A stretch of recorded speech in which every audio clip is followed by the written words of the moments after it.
Both శాసనసభ్యులు అనిల్ జాదవ్ గారు మాట్లాడతారు. వారిని ఆహ్వానిస్తున్నాం.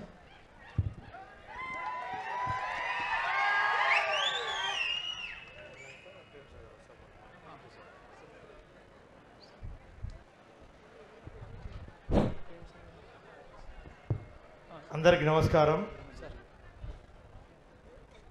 ఈరోజు చాలా శుభదినం. మన గౌరవ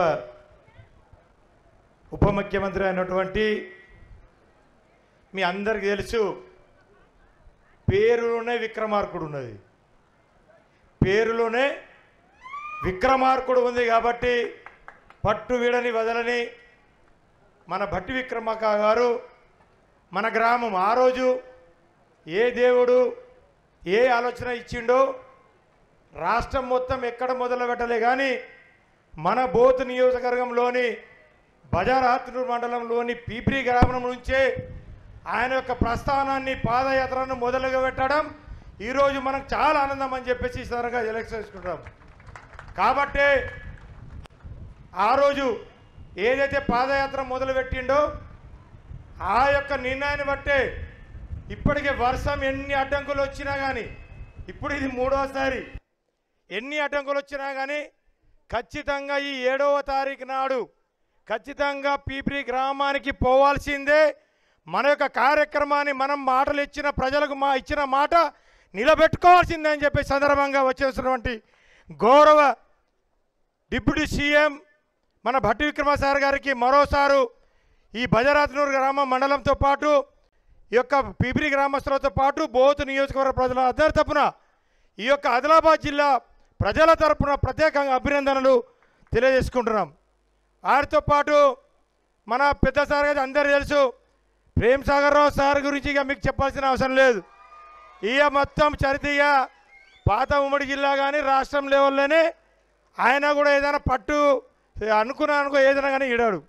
దాంట్లో నేను కూడా ఒక బాధితుడే కాబట్టి ఈ విధంగా చాలా పట్టు ఉన్నటువంటి నాయకుడు మన మంచిర్యాల శాసనసభ్యులు ప్రేమ్ సాగర్ అన్న గారికి, అదేవిధంగా సోదరుడు పక్కనే కావనపూర్ శాసనసభ్యులు వెడుమ భోజన గారు, అదేవిధంగా రాహుల్ గాంధీకి అత్యంత సన్నిహితుడు ఉన్నటువంటి మన నాయకుడు మన కాంగ్రెస్ పార్టీ నాయకుడు మధు యాస్కి గౌడ్ గారికి, అదేవిధంగా జిల్లా కలెక్టర్ రాజాశిషా గారికి, డిఎఫ్ఓ గారికి, అదేవిధంగా తిరుపతి గారికి, డీసీపీ చైర్మన్ అడ్డి భోజనడన్న గారికి, ఎస్పీ గారికి, పిఐటీడీ గారికి, అడిషనల్ కలెక్టర్ గారికి, వేదిక పైన పెద్దలందరూ, అదేవిధంగా వేదిక ముందర ఉన్న మా సోదరులు మా అక్క చెల్లెలందరూ మా సోదరులందరికీ పేరు పేరున ధన్యవాదాలు, శుభాభివందనాలు. సార్, మేమేమనుకున్నామంటే ఒక మన ఏదైతే పీప్రి నుంచి ఎందుకు అయితే మొదలుపెట్టిండు సార్, మొత్తం బోత్ మొత్తం తిరిగితే మాకు అన్నీ అందుతుందేమని చెప్పేసి ఆశ పెరిగింది సార్ ఇప్పుడు. ఎందుకంటే ఇక్కడ నుంచే మొదలుపెట్టిండు కాబట్టి పీప్రి గ్రామానికి 320 కోట్లు, అంటే పీప్రి గ్రామానికే రోడ్లు, సైడ్ డ్రైన్లు, సీసీ రోడ్లు అన్ని వసతులతో బీటీ రోడ్డుతో పాటు 320 కోట్లతో పాటు మనకి ఎంతో ఆశతోటి చినుకు పడితే కానీ మనకు పంటలు పండాయి. చినుకు పడితే కానీ పంటలు పండాయి. ఇక్కడ మనకు అన్ని రాకు ఇక్కడ బండలే ఉంటాయి. ఇప్పుడు కూర్చున్న దగ్గర కూడా కింద మొత్తం బండలే. చెప్పడానికే 10 ఎకరాలు 20 ఎకరాలు 30 ఎకరాలు చెప్పుకున్నాడే తప్ప పంటలు మాత్రం ఏం పండాయి మాకు. కాబట్టి అలాంటి నియోజకవర్గంలోని పీప్రి గ్రామంలో కాబట్టి వారు కూడా ఇప్పుడు పెద్ద సార్ గారు డిప్యూటీ సీఎం గారు మనకు 45 కోట్లతోటి ఏదైతే కాండ్లి గ్రామము ఏదైతే ఉందో అక్కడ ఏదైతే మన కడెం నది పైన అక్కడ నుంచి లిఫ్ట్ ఇరిగేషన్ ఏదైతే ఉందో అక్కడ నుంచి నీళ్లు తీసుకొని ఇక్కడ మనం పంటలు పండించాలి, నేను ఇచ్చిన మాట నిలబెట్టుకోవాలని చెప్పేసి ఉద్దేశంతో ఈరోజు లిఫ్ట్ ఇరిగేషన్ను 45 కోట్లతో మంజూరు చేయబోతున్నారు. కాబట్టి నా నియోజకవర్గాల తరపున మీ అందరికీ ప్రత్యేకంగా ధన్యవాదాలు తెలియజేసుకుంటున్నా సార్. కాబట్టి జివో కూడా వచ్చింది, రాత్రి జివో కూడా తెప్పించింది సార్. కొబ్బరికాయ కూడా కొడతానని మరి ఇక సరే ఎప్పుడైనా కొట్టని ఇక జివో వస్తే చాలు ఇక మనకు. కాబట్టి ఆ విధంగా వారితో పాటు ఇంకా ఏంటంటే ఈ యొక్క గ్రామంలో గుర్తింపుగా ఉండాలంటే పీపిరి గ్రామంతో పాటు ఇక్కడ ఉన్నటువంటి భజరాత్రి మండలంలో చాలా వెనుకబడిన ప్రాంతాలు చాలా ఉన్నాయి సార్. ఇప్పటికి కూడా గ్రామాలలో బీటీ రోడ్ లేవు. బీటీ రోడ్డు మంజూరైనా కానీ ఫారెస్ట్ క్లియరెన్స్ లేవు. ఫారెస్ట్ క్లియరెన్స్ లేవడం వల్ల కూడా చాలా రోడ్లు ఇప్పుడు డేటరా కానీ గిరిజాయి కానీ మాన్కాపూర్ కానీ ఇంకా చాలా గ్రామాలు అక్కడ వెనకబడి ఉన్నాయి. కాబట్టి అక్కడ ఫారెస్ట్ క్లియరెన్స్ ఇచ్చి ఆ యొక్క గ్రామాలకు మనం కొన్ని రోడ్లు కూడా ఇప్పుడే మనము శిలాఫలకాన్ని ఆవిష్కరించడం జరిగింది. కాబట్టి తొందరలోనే కన్సల్ట్ డిఎఫ్ఓ గారికి వారి యొక్క కన్సల్ట్ డిపార్ట్మెంట్లోకి అప్పచెప్పి డేటరా అయితే ఫారెస్ట్ క్లియరెన్స్ వచ్చింది, కానీ మిగతా గ్రామాలు మాన్కాపూర్ గిరిజాయి అవన్నీ ఉన్నాయి కాబట్టి అవిటి కూడా తొందరగా ఇప్పిస్తే బాగుంటుందని చెప్పేసి ఈ సదరంగా కోరుకుంటున్నాం. కాబట్టి అదేవిధంగా చాలా కాలం నుంచి ఈ యొక్క ప్రాంతం ఒక్కటే ఏంది, కుప్టి ప్రాజెక్టును నిర్మాణం చేసుకోవాలి. కుప్టి ప్రాజెక్టు నిర్మాణం చేసుకోవాలి అందరం అనుకుంటున్నాం. కానీ ఆ ప్రాజెక్టుతోని మాకు ఎంత లాభమో ఎంత నష్టమో కూడా తెలియదు ఇప్పటికి చాలామందికి. కాబట్టి ఆ ప్రాజెక్ట్ నిర్మాణం చేసి వాటితో పాటు అక్కడి నుంచి ఒక 4 లిఫ్ట్ ఇరిగేషన్లు ఆ యొక్క చెరువును ఆ యొక్క కుప్టి ప్రాజెక్ట్ నుంచి 4 లిఫ్ట్ ఇరిగేషన్ ఇస్తే అటు బుగ్గారం కానీ అటు తేజాపూర్ కానీ ఇటు పిప్రి కానీ ఇంకా ఇటు ఇచ్చోడ ముక్రా సైడ్ కానీ ఈ యొక్క 4-5 మండలాలు బోత్ సైడు 5 మండలాలు సస్యశ్యామలంగా మన యొక్క పంటలను 2-3 పంటలు పండించుకోవచ్చు అని చెప్పేసి ఈ సందర్భంగా తెలియజేసుకుంటున్నాం. కాబట్టి ఆ కుప్టి ప్రాజెక్టుతోనే మేము లిఫ్ట్ ఇరిగేషన్ తోటే నీళ్ళు తీసుకోగలం సార్. కానీ ఈ యొక్క నియోజకవర్గం 9 మండలాలు విస్తీర్ణంలో 130 కిలోమీటర్ల యొక్క మన బోధ్ నియోజకవర్గం. కాబట్టి ఈ నియోజకవర్గంలో మారుమూల ప్రాంతాలు చాలా ఉన్నాయి. అక్కడ కూడా నీళ్లు చేరాలంటే దాదాపుగా గవర్నమెంట్ లెవెల్లో మంజూరైనటువంటి 19 చెరువులు ఉన్నాయి సార్. ఆ 19 చెరువులు దాదాపుగా 40 అదైతే ఉందో 130 కోట్లతో నిర్వహించిన అయినాయి. 46 కోట్లు మంజూరు చేస్తే ఆ యొక్క 19 చెరువులు మంజూరై వాటిలో ఉన్నటువంటి 12,000 ఎకరాలకు నీరు అందించు సార్. పెద్ద మొత్తం వేరే దగ్గర చూస్తే వేల కోట్లు ప్రాజెక్టులు ఉన్నాయి. కానీ మేము ఎక్కువ మొత్తం అడుగుతలేం సార్. మా నియోజకవర్గం 46 కోట్లే, ఎక్కువ కూడా కాదు. వేరే వాళ్ళు 4,000 లక్ష కోట్లు పెడుతున్నారు, మాకు అన్ని కోట్లు అవసరం లేదు. కానీ ఇక్కడ 46 కోట్లే ఈ 19 చెరువులకు మంజూరు చేస్తే ఇక 12,000 ఎకరాలు ఇక్కడ నీరు వాళ్ళకి అందుతాయి, పంటలు కూడా పుష్కలంగా పండించుకోవచ్చు. కాబట్టి ఆ విధంగా వాటితో పాటు ఇంకా ఏదైతే పక్కనే ఉన్నటువంటి దేగామ గ్రామస్తులు నాకు తెలిసినప్పటి నుంచి నేను చెడ్డు వేసుకున్నప్పటి నుంచి సార్ వాళ్ళు ఎప్పుడు చూసిన పాపము ముంపునకు గురైనటువంటి గ్రామస్తులందరూ మాకు సగం ఊరు 70% ఊరినేమో అక్కడి నుంచి పునరావాసం కల్పించిండ్రు. కానీ మిగిలిన 30% ఏదైతే జనం ఉన్నారో వాళ్ళకు కూడా పునరావాసం కల్పిస్తే వాళ్ళు కూడా పాపం వర్షం నిండితే ఏ రాత్రి వర్షంలో ఏ పాము ఏ బుట్టలో ఏ గుడిసెలో చెరుతో తెలియదు. కాబట్టి ఖచ్చితంగా వాళ్ళకు కూడా పునరావాసం కల్పించి వాళ్ళని ఆదుకోవాలని చెప్పేసి ఈ సందర్భంగా తెలియజేసుకుంటున్నాం.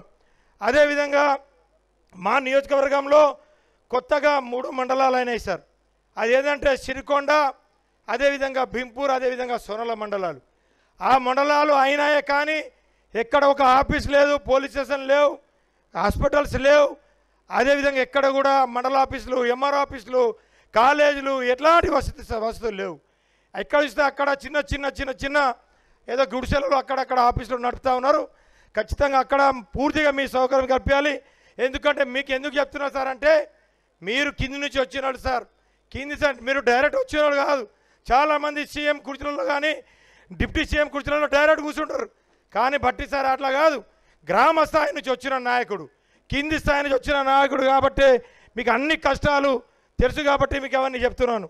కాబట్టి ఈ విధంగా 3 మండలాలను అక్కడ కాలేజీలతో పాటు జూనియర్ కాలేజీలు, హాస్పిటల్స్ అన్నీ, మండల ఆఫీసులలో, అదేవిధంగా ఎంఆర్ఓ ఆఫీసులు అన్నీ పక్కా భవనాలు నిర్మాణం చేసేయాలని చెప్పేసి ఈ సందర్భంగా తెలియజేసుకుంటున్నా. అదేవిధంగా పీపీరి గ్రామం అయితే దత్తత తీసుకున్నారు సార్. అన్ని రంగాల్లో అభివృద్ధి మనం అడుగుదామనగానే మనకంటే ముందే సార్ అన్నీ తెచ్చిపెట్టిండు. కాబట్టి ఇంకోసారి మీకు ధన్యవాదాలు తెలియజేసుకుంటున్నా. కాబట్టి అదేవిధంగా అడేగామ పీప్రి ఏదైతే ఉందో చాలా రోజుల నుంచి సార్ ఇప్పుడు ఇక్కడ మంచిగా కనబడుతుంది సార్. రోడ్డు అడేగామ దాటితే మంచిగా కనబడుతుంది. ఈ రోడ్డు మధ్యలో 2 ఊర్ల మధ్యలో రోడ్డు మంచిగా కనబడుతుంది సార్. కానీ ఊర్లో మాత్రం నడవడానికి దారి లేకుండా ఉన్నది.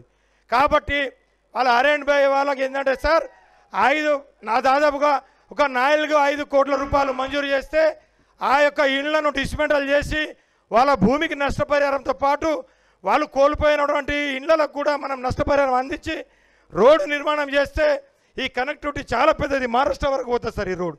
కాబట్టి అది కూడా 4-5 కోట్లు మంజూరు చేయాలని చెప్పేసి ఈ సదరంగా తెలియజేసుకుంటున్నాం. అదేవిధంగా ఆడగం పక్కన మొత్తం కెనాలు సార్ బజారాత్రు ప్రాజెక్ట్ ద్వారా కెనాల్ ఏదైతే నిర్మాణం చేసిండ్రో ఒకటే చేను 200 మీటర్లే సార్. ఒకటే వ్యవసాయదారుడు, ఆ వ్యవసాయదారుడు పేరు కూడా భాస్కర్ రెడ్డి. ఆయనకు నష్టపరిహారం అందలేట. అక్కడ 200 మీటర్లు ఏదైతే కెనాల్ ఉందో ఆయనకు నష్టపరిహారం అందించి ఆ కెనాల్ పూర్తి చేస్తే దాదాపుగా 2,000 ఎకరాలకు అక్కడ అడగం బి వరకు కూడా నీరు అందుతుందని చెప్పేసి ఈ సదరంగా తెలియజేసుకుంటున్నాం. అది రాసిస్తా సార్. కాబట్టి ఈ విధంగా చాలా సమస్యలు ఉన్నాయి. కాబట్టి ఒక్కొక్క సమస్య మీ మీద, ఎందుకంటే నేను కూడా మొదటిసారి ఎమ్మెల్యే గెలిచిన కాబట్టి నా మీద కూడా వాళ్ళు ఎంతో నమ్మకం పెట్టి నన్ను భారీ మెజార్టీతో గెలిపించింది. కాబట్టి మీరు కూడా నా బాధను అర్థం చేసుకుంటారు. మా సార్ కూడా పక్కన ఉన్నాడు కాబట్టి. అదేవిధంగా ఏదైతే పీప్రి గ్రామంలో దళిత బస్తీ కింద ఏదైతే 3 ఎకరాల భూమి ఇవ్వాలని చెప్పేసి చాలామంది మన దళిత సోదరులందరూ అనుకుంటా ఉన్నారు. భూమి దొరికితే సరే సార్, భూమి లేకపోతే ఏదైతే అంబేద్కర్ అభయ హస్తం కింద 12 లక్షల రూపాయలు మన ప్రభుత్వం ఏదైతే మేనిఫెస్టో పెట్టిన దాని ద్వారా వాళ్ళని ఆదుకోవాలని చెప్పేసి ఈ సదరంగా తెలుసుకుంటున్నాం. అదేవిధంగా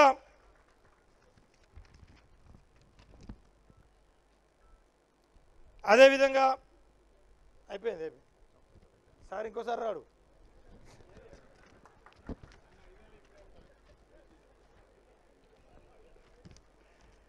కాబట్టి అదేవిధంగా ప్రధానమైనటువంటి ఇంకా 2 సమస్యలు ఉన్నాయి సార్. అది ఏంటంటే ఏదైతే ఇక్కడ నుంచి నా దాదాపుగా సగం మండలాలు నా నియోజకవర్గం ఇటు ఉన్నాయి, సగం మండలాలు ఈ మోర్కండి గుట్ట దాటితే ఉన్నాయి సార్. కాబట్టి ఈ ఆసుపత్రికి పోయినా ఎటు పోయినా కానీ మేము ఆదిలాబాద్ పోవాలంటే మోర్కండికి నుంచి పోవాలి. కానీ మోర్కండి నుంచి 1 కిలోమీటర్ 2 కిలోమీటరే ఫారెస్ట్ క్లియరెన్స్ అవసరం ఉంది. అది చేస్తే సార్ నా నియోజకవర్గం ఇక్కడ నుంచి భీంపూర్ మండలం వరకు పోవచ్చు. కాబట్టి ఈ యొక్క ఫారెస్ట్ క్లియరెన్స్ ఇవ్వాలని చెప్పేసి మోర్కండి నుంచి బరంపూర్, అదేవిధంగా సిరిచల్మ నుండి పెంబి గ్రామం, ఈ 2 ఫారెస్ట్ క్లియరెన్స్ గారు డిఎఫ్ఓ గారు కూడా తెలుసు కాబట్టి తలకాయ ఊపుతున్నాడు. కాబట్టి ఖచ్చితంగా ఇవి 2 చేయాలని చెప్పేసి ఈ సదరంగా అడుగుతా ఉన్నాం సార్. అదేవిధంగా బజారాత్రు ప్రాజెక్ట్ అయితే అయిపోయింది. ఈ ఆఖరిది సార్ ఒకటి పీప్రి గ్రామంలో చాలామంది సోదరులు ఇంతకుముందు నాకు యువకులు అందరూ అడుగుతూ ఉన్నారు సార్. ఏదైతే మనకు దళిత ఏదైతే ఎస్సీ వాళ్ళకి ఏదైతే ఇక్కడ 2 ఎకరాల భూమి ఉన్నది, ఆ 2 ఎకరాల భూమిలో ఒక అంబేద్కర్ భవన్ 25 లక్షలతోటి మంజూరు చేస్తే సార్ కూడా పేరు ఉంటుంది, జీవితాంతం మనం రుణపడి ఉంటామని చెప్పేసి ఈ సదరంగా అడుగుతున్నాం. అదేవిధంగా ఆదివాసీ నాయక్పోర్ట్ సంఘం వాళ్ళు కూడా ఒక భవనాన్ని అడుగుతున్నారు సార్, అది కూడా మంజూరు చేయాలని. ఇది కూడా ఓన్లీ పీప్రి గ్రామస్తులే సార్. అదేవిధంగా బీసీ సంఘం వరకు కూడా వాళ్ళకు ఒక 25 లక్షల రూపాయలతో అన్ని సంఘాలు, ఎందుకంటే ఒక కులంకి ఇస్తే ఒక కులం కోపం కాబట్టి అన్ని సంఘాలకు ఇస్తే పుణ్యం ఉంటుందని చెప్పేసి ఈ సందర్భంగా కోరుకుంటున్నాం సార్.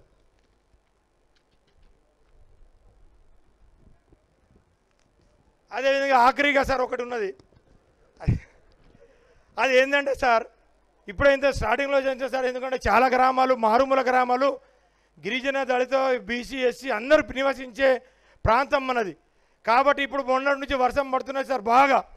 కానీ ఏ ఊర్లో పోయినా కానీ అక్కడక్కడ చాలా దాదాపుగా ఒక 29 గ్రామాలు ఉన్నాయి సార్. ఎక్కువ పెద్ద మొత్తం లేవు, కిలోమీటర్ 2 కిలోమీటర్ 3 కిలోమీటర్ ఎక్కువ లేవు సార్. అవి చిన్న చిన్న గ్రామాలు. అవి ఏంటంటే మొత్తం బుడిదై ఉన్నాయి. పిల్లలు స్కూల్కి వెళ్ళాలన్నా ఆటోలు వెళ్తలేవు, ఏం వెళ్తలేవు. కాబట్టి తక్షణమే 29 గ్రామాల లిస్టు మీకు ఇస్తున్నా సార్. ట్రైబల్ వెల్ఫేర్ గ్రామాలు అన్ని గిరిజన గ్రామాలే ఉన్నాయి, బీసీ గ్రామం ఉన్నాయి. కాబట్టి 29 గ్రామాలకు గ్రావెల్ రోడ్ ట్రైబల్ వెల్ఫేర్ సెక్రటరీకి చెప్పి ఈ గ్రామాలకు గ్రావెల్ రోడ్ వేయాలని చెప్పేసి కోరుతా ఉన్నా సార్. ఒకటే ఉన్నది ఆఖరిగా ఇక పోడు భూముల సమస్య సార్. ఇక ఈ అన్నీ కావాలంటే మాకు జీవనోపాధి ఇక్కడేం ఫ్యాక్టరీలు లేవు, ఏం లేవు. వేరే నియోజకవర్గాలలో చాలా ఫ్యాక్టరీలు ఉన్నాయి, ఏమేమో ఉన్నాయి, ఏ విధంగా వాళ్ళు బతకచ్చు. కానీ మా బోధి నియోజకవర్గం మాత్రం ఎలాంటి ఫ్యాక్టరీలు లేవు, ఎలాంటి సవలతులు లేవు. మేము పోతే దుబాయ్ పోవాలా, లేకుంటే బోధలోనే ఉండాలా. కాబట్టి ఈ విధంగా చాలా సమస్యలు ఉన్నాయి. కాబట్టి ఏదైతే దాన్ని మనము ఇక్కడ ఉండాలంటే పోడు భూముల పట్టాలు దొరకాలి. మాకు పోడు భూముల పట్టాలు ఓన్లీ గిరిజనులకే ఇచ్చిండ్రు. అది కూడా గిరిజనులు ఇంకా చాలామంది మిగిలిండ్రు. కానీ గిరిజనులు కాకుండా గిరిజనేతరులు కూడా చాలామంది ఉన్నారు సార్. పోడు భూములు చేసుకుంటే వాళ్ళు ఎస్సీలు, బీసీలు, చాలామంది ఓసీలలో కూడా చాలామంది గరీబ్ వాళ్ళు ఉన్నారు. వాళ్ళకు కూడా పోడు భూములు ఇవ్వాలని చెప్పేసి గత ప్రభుత్వంలో చాలాకు సర్వేలు చేసిండ్రు. ఎవరెవరైతే పోడు భూములు చేసుకుంటా ఉన్నారో వాళ్ళందరూ సర్వే చేసి చిట్టులు ఇచ్చిండ్రు, కానీ పట్టాలు రాలేవు. కాబట్టి వాళ్ళు ఎంతో ఆశతోటి సార్ డిప్టీ సీఎం సార్ గారు వస్తున్నారు ఖచ్చితంగా మా యొక్క కోరిక తీరుస్తారని చెప్పేసి చాలామంది ఎస్సీ, బీసీ, ఓసీ సోదరులందరూ పోడు భూముల పట్టాల కొరకు అడవి హక్కుల చట్టం కింద అందరికీ పట్టాలు ఇవ్వాలని చెప్పేసి చాలా ఆశతో ఎదురు చూస్తున్నారు. కాబట్టి మీరు ఏమైనా చేస్తే దయచేసి 2 చేతులు జోడిస్తున్నా ఈ పథకాన్ని అన్ని కులాల వరకు వర్తింపజేస్తే వాళ్ళందరికీ జీవనోపాధి కల్పించడం వారు అవుతారని చెప్పేసి సందర్భంగా తెలుసుకుంటారు. కాబట్టి ఖచ్చితంగా వాటితో పాటు అది వస్తే భూమి ఉన్నోడికి రైతు భరోసా వస్తుంది, భూమి ఉన్నోడికి రైతు బంధు వస్తుంది, భూమి ఉన్నోడికి రైతు బీమా వస్తుంది, భూమి ఉన్నోడికి అన్నీ వస్తున్నాయి. కానీ భూమి లేనోడికి ఏం వస్తలేవు. కాబట్టి ఖచ్చితంగా ఈ భూముల పట్టాలు వాళ్ళకి ఇస్తే ఇవన్నీ స్కీములన్నీ వాళ్ళకు వర్తిస్తాయి. కాబట్టి ఖచ్చితంగా ఈ భూముల పట్టాలు అన్ని కులాల వరకు అందించాలని చెప్పేసి సదరంగా కోరుకుంటూ అదేవిధంగా మరోసారి మీరు ఒక సిరిచెల్మ పక్కనే ఏదైతే సిరికొండ పోయినరో అక్కడ ప్రాజెక్టు కూడా మీరు మంజూరు చేసిండు సార్. అక్కడ కూడా మంజూరు చేసిండు. కాబట్టి మరోసారి ధన్యవాదాలు చేసుకుంటారా. ఈ యొక్క సమస్యలన్నీ తీరుస్తారని చెప్పేసి, ఎందుకంటే మీరందరూ మీ కింది నుంచి చేసినారు కాబట్టి మా బాధను అర్థం చేసుకొని నేను కూడా మీ తమ్ముడుగా, కొడుకుగా, చిన్నోడి కాబట్టి మీరు అన్నీ ఏదో చెప్పినా అన్నీ తీరుస్తారని చెప్పేసి కోరుకుంటూ